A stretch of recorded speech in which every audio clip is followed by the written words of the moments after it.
Direto da redação. Nós vamos agora a Brasília. Eu estou ao vivo com o economista Wilson Souza, que já está por aqui. Bom dia, Wilson. Bom dia, meu amigo Roberto Barbosa. Bom dia a todos os ouvintes. Wilson, nós agora vamos aqui abordar a questão da GAS Consultoria, que é a GAS Consultoria. Alguns chamam de GAS, alguns chamam de GAS Consultoria. O processo de recuperação judicial está em curso. Ontem, eu agora diariamente estou pesquisando o site do escritório que é responsável pela administração judicial e observei lá que a movimentação, a última, continua sendo a espera do envio dos ativos que estão bloqueados para que a administração judicial então comece a se posicionar quanto ao que fazer com esses ativos e a quem ressarcir. Eu não sei se você tem alguma informação, Wilson, excepcional ou alguma mais atualizada. Não, Roberto, é importante sempre, né, a gente destacar essa situação da GAS Consultoria. Continua o processo lá da recuperação judicial, que muitos chamam de falência, né, batem na tecla porque falam que é falência. Eu queria só dar uma pequena explicação aqui desse processo, porque a gente fez uma entrevista aí com o Dr. Ciro Chagas, né, com a advogada Dona Merédia, esposa de Gladson, e muitas pessoas questionando ali, que é o normal, né, quando qualquer fala que a gente vem aqui ou traz uma pessoa, ela vai, e as pessoas concordam, outras não, enfim, o debate ele se forma. Mas com relação a isso, esse processo, Roberto, ele se iniciou com a recuperação judicial.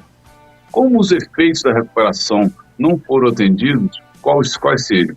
A juíza da terceira vara ainda não mandou esse dinheiro, continua na mesma situação, esse dinheiro não foi para lá, para a recuperação, para a vara empresarial, e a GS, por suas contas bloqueadas também, não mandou o dinheiro para a recuperação judicial. Aí a ministra aqui do STJ usou, Roberto, atributos da falência, ou seja, não é uma falência, é um processo de recuperação judicial que a ministra do STJ usou atributos de uma falência para poder dar continuidade a esse processo, do qual o advogado Sérgio Veiter, né, que é um advogado conceituado, um advogado aí com boas entradas políticas, né, um cara, né, que realmente tem um nome aí no mercado, no judiciário, é o administrador judicial dessa causa.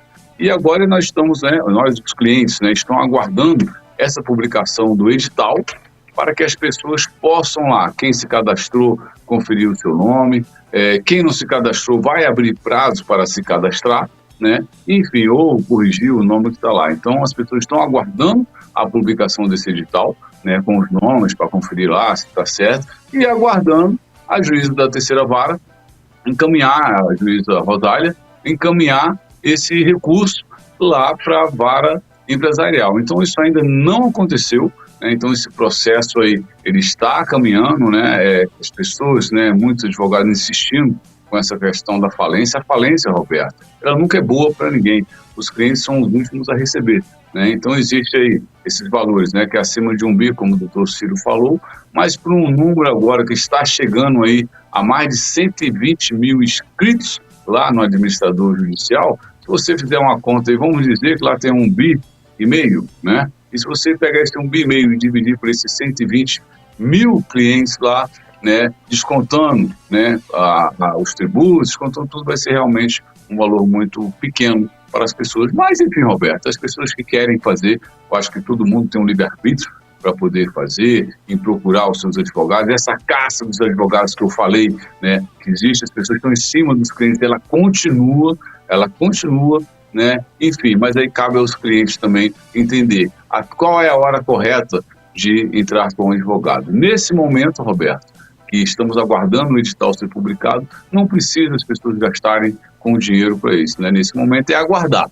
O momento é de espera, é aguardar para ver se a terceira vara vai mandar esse recurso, se esse procedimento vai seguir da recuperação judicial, se isso vai ser concretizado de fato, e nós não temos essa certeza se isso vai acontecer ou não. A ministra do STJ, quando usa os atributos da falência para dar continuidade desse processo, mas aí o processo depende também desses recursos que estão acautelados para o Estado serem encaminhados para a vara empresarial. Então, o momento, Roberto, como foi dito, né, na última entrevista com o Dr. Ciro, é calma, aguardar o que vai acontecer. Nessa semana teve uma repercussão também, ontem, se eu não me engano, de um HC que foi impetrado pelos advogados do Gladson, que não teve um resultado positivo, né?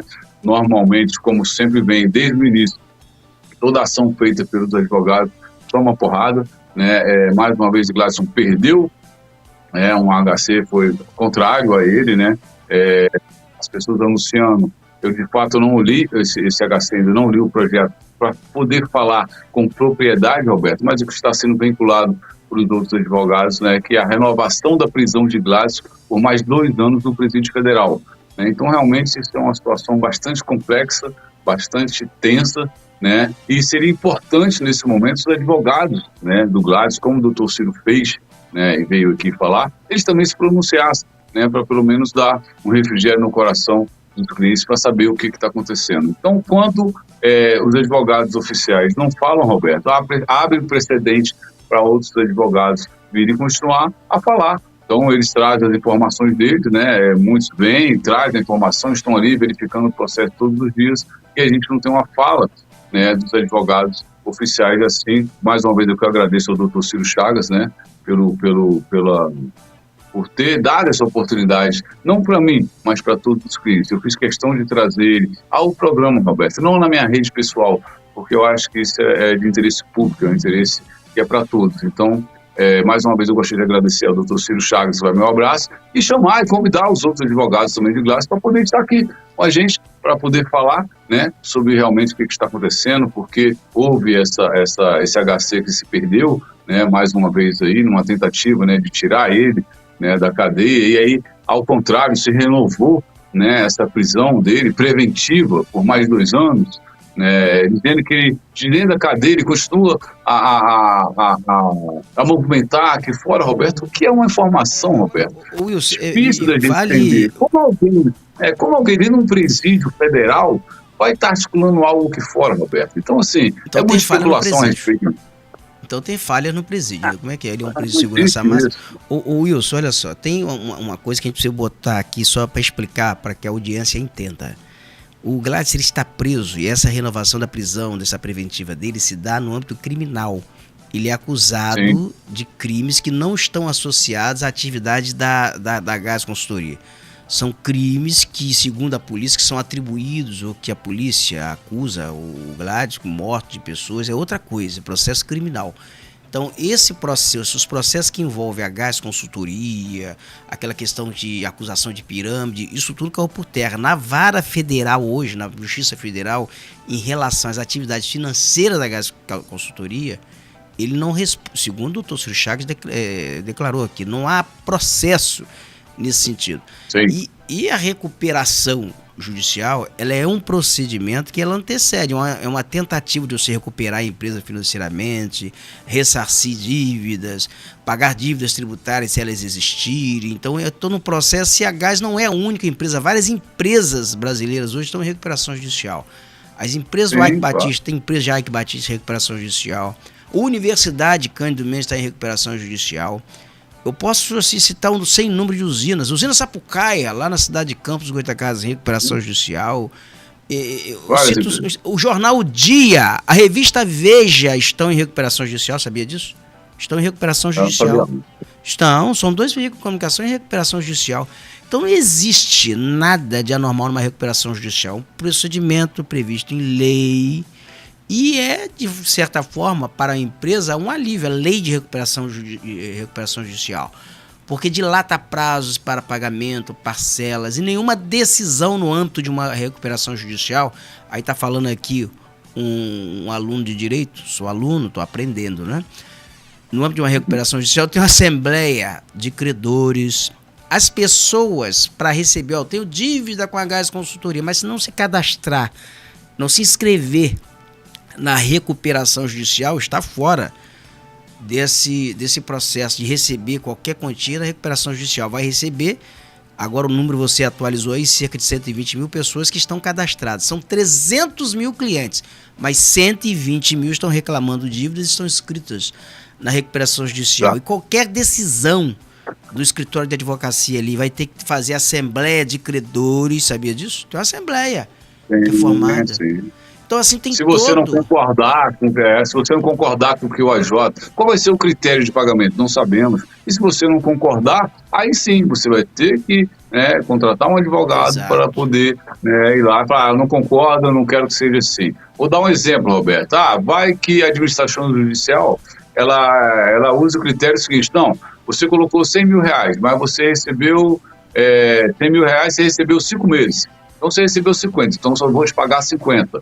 Mas o meu capital investido era 100, você tem que me pagar o meu valor do capital e meus rendimentos, né? Então a gente não sabe qual vai ser o critério usado, né? Então assim, vamos dizer lá, então você só vai receber mais 50 mil, que é o que faltou você receber. Eu não concordo. Aí sim, Roberto, é hora do cliente procurar desculpa, balançou aqui, de procurar um advogado para poder correr atrás dos direitos que ele acha que ele deve receber, entendeu? Então, assim, isso é um processo que ele vai caminhar alertando e informando mais uma vez. Não sabemos se de fato esse processo vai ser concluído, Roberto, né? Não, Tudo está tramitando. E para se chegar a uma falência, para se chegar a uma falência, o que tem que acontecer?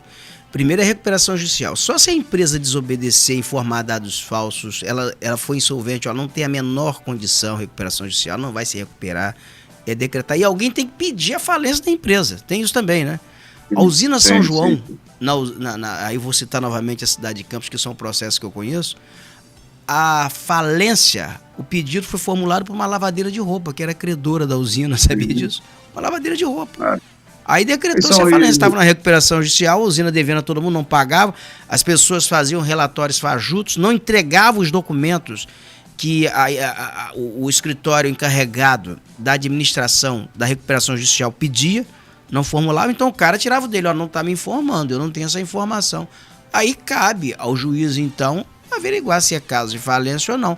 Mas antes de tudo, o procedimento é recuperação judicial, é a administração dessa recuperação judicial, a assembleia de credores para tomada de decisões, tem que ser aprovadas as decisões nessas assembleias de credores. O administrador da recuperação judicial tem que estar informando o juízo exatamente como está andando, como está a saúde financeira da empresa. Então, assim, tem uma série de critérios, não é algo que vai acontecer da noite para o dia, não. Esse é um processo que ele vai demandando, vai transcorrendo. O grande problema disso tudo, Roberto, é porque a necessidade, a urgência das pessoas não é a urgência do judiciário, né? Você vê que a gente já está caminhando para 4 anos, é um processo muito complexo. Agora, depois do carnaval, né, o país volta a funcionar. A gente acredita que esse processo possa dar uma acelerada em função do tempo que já passou, mas mesmo assim, Roberto, não tem como você precisar datas no judiciário brasileiro. E quem faz e quem precisa dessas datas está agindo de má fé, Roberto. Então eu volto a alertar aos clientes da GES. Calma e cuidado com as pessoas que vocês estão colocando na frente dos seus processos para tomar conta. Existem advogados com A maiúsculo e existem advogados com A minúsculo de porta de cadeia, de porta de fórum, né, o que a gente chama assim. Então muito cuidado, né? Aqui vai um abraço, tenho muitos amigos advogados, bons advogados, né? Mas infelizmente também existe um mercado de advogados aí que faz essa proliferação de especulações, né? Explorando, Roberto, o emocional de muitos dos clientes da GES e formando categoricamente, você precisa me contratar porque eu vou resolver o seu problema, até o final do ano eu vou resolver, e volto a falar, não acredite nessas falácias, porque não tem como precisar datas no judiciário brasileiro. E é isso, Roberto. Wilson, olha só, e outra coisa que eu até gostaria de chamar a atenção, você está falando aí, essa ansiedade das pessoas, muita gente pagava tratamento de câncer para mãe, para pai, o próprio tratamento, com dinheiro, com dividendos que recebia da GAS, perdão. Você tem pessoas que apostaram a vida, venderam negócio, deixaram, vou apostar nesse dividendo, está construindo casas, em processo de construção de casas, com todo um planejamento de vida. Essas pessoas, durante 10 anos, elas receberam dividendos. E da noite para o dia, cortou-se o fluxo de renda para uma porção de gente e que apostou nisso como única fonte de renda, inclusive. Tinha gente que recebeu indenização trabalhista e apostou em dividendo, receber esse dividendo. Você imagina todo mundo, você tem uma empresa como a Petrobras, que paga dividendos anualmente, o cara comprou ações da Petrobras, do dia para a noite, chega no final do ano, olha, tá bloqueada as contas da Petrobras, não vai pagar mais dividendo a ninguém, o mercado financeiro entra em pânico.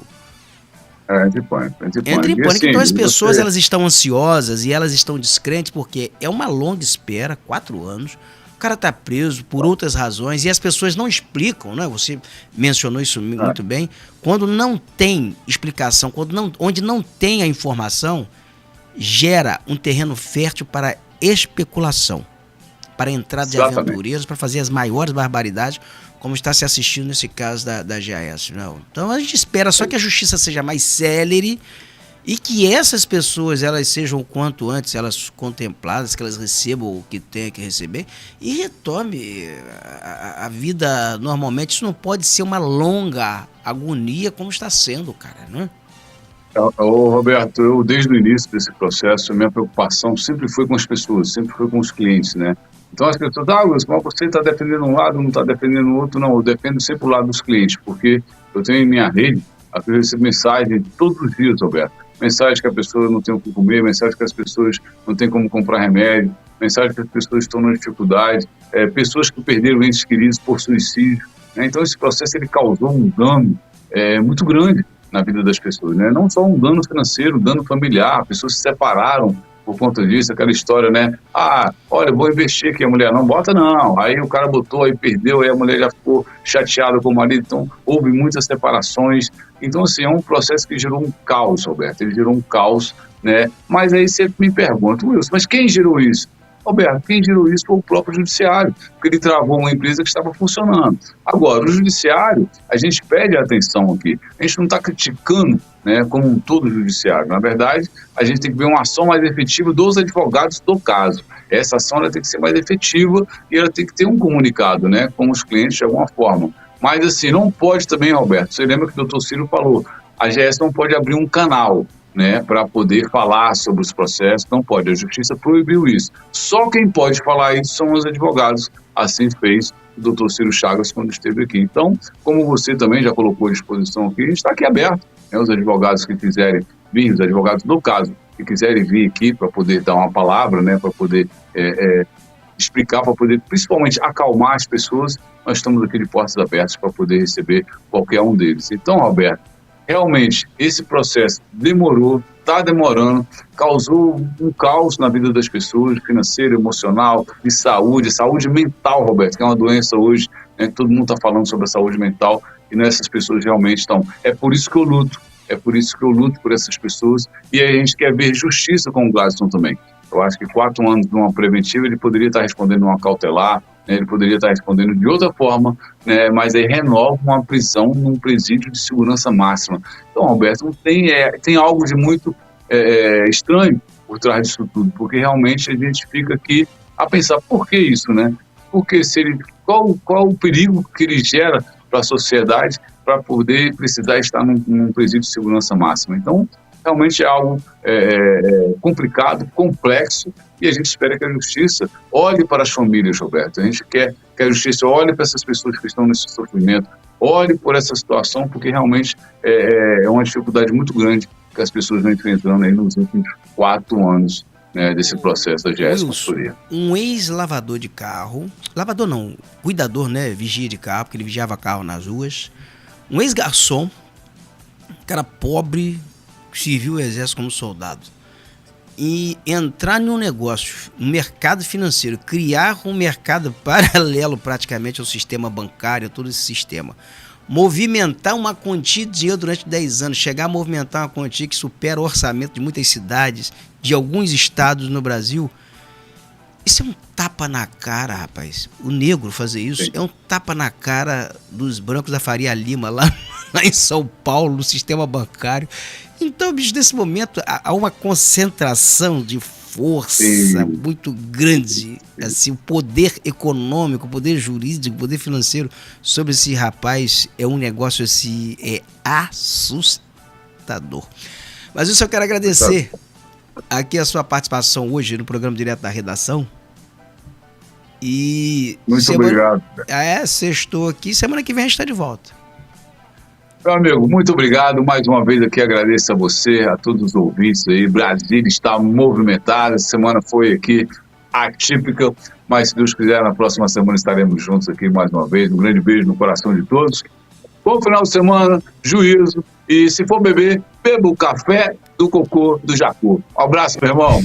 Um abraço, querido. Bom dia.